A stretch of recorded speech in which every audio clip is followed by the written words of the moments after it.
Number 6. धड्याचे नाव रमाई भीमराव आंबेडकर.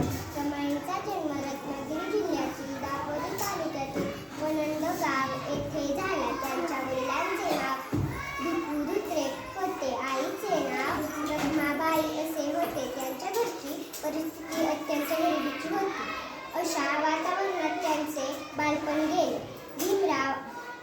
भीमराव रामजी आंबेडकर यांच्याशी त्यांचा विवाह झाला. सासरी त्यांचे नाव रमाबाई ठेवले. भीमरावांना सगळे बाबासाहेब म्हणत. 1907 साली बाबासाहेब मार्टीर झाले. मुंबईतील कोळबावडी येथील चाळीत ते राहायला गेले. बाबासाहेबांनी रमाईंना घरीच लिहायला वाचायला शिकवले. बडोदा नरेश सयाजीराव गायकवाड यांची शिष्यवृत्ती घेऊन बाबासाहेब 1913 साली शिक्षणासाठी अमेरिकेला गेले.